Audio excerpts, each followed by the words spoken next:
तो दोस्तों हमारी आज की कहानी एक ऐसी लड़की के ऊपर आधारित है जिसने अपने बड़े भाई से वादा किया था कि जब उसकी सही उम्र हो जाएगी तब वो उससे आकर उसके साथ रहकर इंटीमेट हो जाएगी। यानी वो पहली बार अपनी जिंदगी के रंगीन मजे अपने भाई के साथ ही उड़ाएगी। अब आपको बस इस कहानी में यह देखना है कि वो बड़ी होने के बाद अपने भाई से किया हुआ वादा पूरा करती है या फिर नहीं।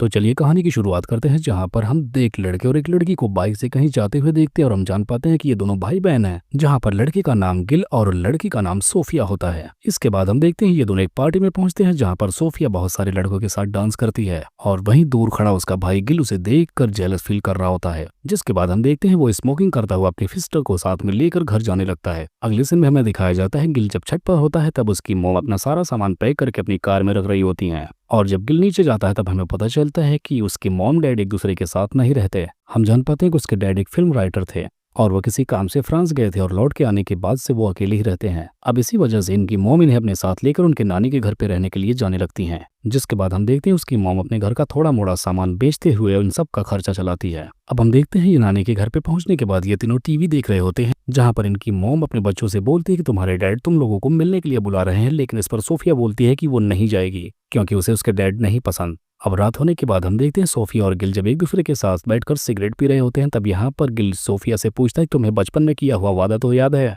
तब सोफिया बताती है कि हाँ मुझे याद है, मैं भूली नहीं हूँ, लेकिन वो प्रॉमिस मैंने बचपन में किया था वो नादानियां थी। तब गिल कहता है कि मुझे नहीं लगता कि तुम अभी तक फर्जी नहीं हो। तब सोफिया उससे कहती है कि मैंने प्रॉमिस पूरा नहीं किया, शायद तुम इसलिए ऐसा बोल रहे हो। लेकिन इतना कहते ही गिलहर उसे किस करने जाता है, लेकिन सोफिया वहां से उठकर जाने लगती है। असल में यहाँ पर हम जान पाते हैं कि सोफिया ने गिलहर से बचपन में वादा किया था कि जब उसकी सही उम्र हो जाएगी, जब उसे लगेगा कि वो ऐसा करने के लिए रेडी है, तब वो उसके साथ इंटीमेट हो जाएगी और अपने भाई से पहले वो किसी और के पास कभी नहीं जाएगी। यानी अगर उसकी वर्जिनिटी कोई लूज करेगा तो वो सिर्फ उसका भाई होगा।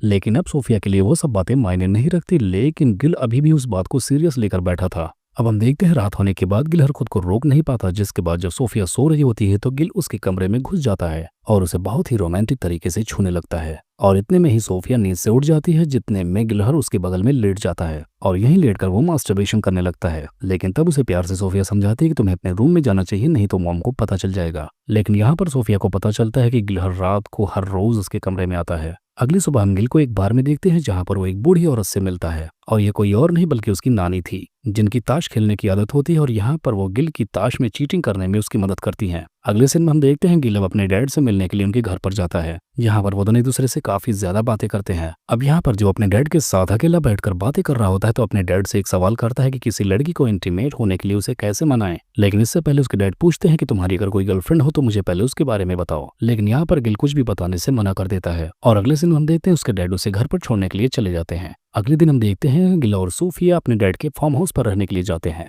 और जब ये दोनों रात के टाइम डिनर कर रहे होते हैं तब उनके डैड उन्हें गिफ्ट देते हैं और गिफ्ट में उन्हें बुक मिलती है जो फ्रेंच लैंग्वेज में होती है। और ऐसा देखकर सोफिया फौरन वहां से उठकर जाने लगती है, लेकिन यहाँ पर गिलहर उनको थैंक्स बोलता है। असल में सोफिया अपने बाप से इसलिए नाराज होती है क्योंकि उसके डैड फ्रेंच लैंग्वेज में ही बुक्स लिखते हैं। अब हम देखते हैं सुबह हो जाती है, जहाँ पर इसके डैड जाने लगते हैं और जाते हुए इन दोनों को बोलते हैं कि तुम अपनी बहन का ख्याल रखना क्योंकि वो बिल्कुल तुम्हारी मॉम की तरह है। और जब वो सोफिया के पास जाता है तो अपने हाथों से सोफिया की आंखें बंद करके उसे घर के अंदर लेकर जाता है और उससे बोलता है कि मैंने तुम्हारे लिए एक सरप्राइज रखा है। जिसके बाद वो सोफिया को अपने सामने बैठाकर एक दीवार के पास जाकर एक गोल सर्कल ड्रॉ करता है। अगले दिन हम देखते हैं सोफिया जब घर से बाहर जाती है तो गिल उसका पीछा करने लगता है। सोफिया एक घर के अंदर जाती है, लेकिन गिल उस घर की खिड़की से अंदर झांकने लगता है और यहाँ पर वो खिड़की से सोफिया को एक लड़की के साथ इंटीमेट होते हुए देखता है और इसी दौरान सोफिया भी उसे ऐसा करते हुए देख लेती है, जिसके बाद गिल फौरन वहां से भाग जाता है। घर आने के बाद उसे पता चलता है कि उसकी नानी तो मर चुकी है, जिसको देखकर वो काफी ज्यादा टूट जाता है और वहां से सीधा दौड़ता हुआ अपने डैड के घर पे जाता है। लेकिन वहां उसके डैड घर पर नहीं होते, जिसके चलते वो दरवाजे पर ही सो जाता है। जिसके बाद जब उसके डैड आते हैं तो उसे घर के अंदर लेकर जाते हैं। अब उसके डैड पूछते हैं क्या हुआ, तो गिल उसे कुछ भी नहीं बताता। जिसके बाद उसके डैड उसे कुछ खाना देते हैं और बोलते हैं तुम ऊपर वाले कमरे के दरवाजे पर इस खाने को रख दो।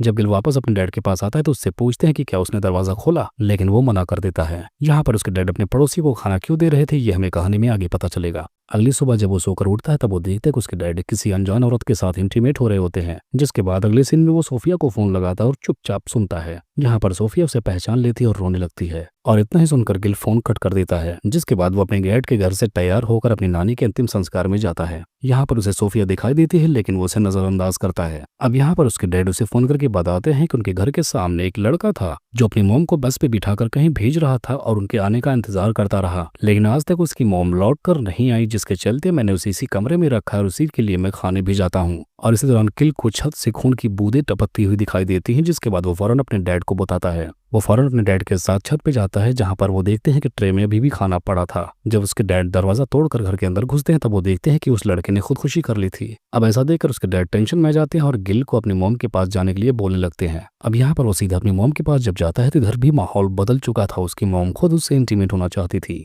लेकिन वो कहता है कि उसने ये पहले कभी नहीं किया। तब उसकी मॉम खुद को रोककर वहां से जाने लगती हैं और जाते वक्त वो उससे कहते हैं कि अपनी बहन से जाकर मिल लो। अब यहाँ पर वो देखता है कि उसकी बहन रो रही होती है, लेकिन वो रोते हुए अपने कपड़े उतारने लगती है और उसके साथ इंटीमेट होने को तैयार हो जाती है। अगले दिन हम सोफिया को भी गिलहर की तरह एकदम परफेक्ट सर्कल बनाते हुए देखते हैं और इसी वजह से इस मूवी का नाम how to draw a perfect circle पड़ा। और बस इसी को दिखाते हुए इस कहानी का यहीं पर एंड हो जाता है।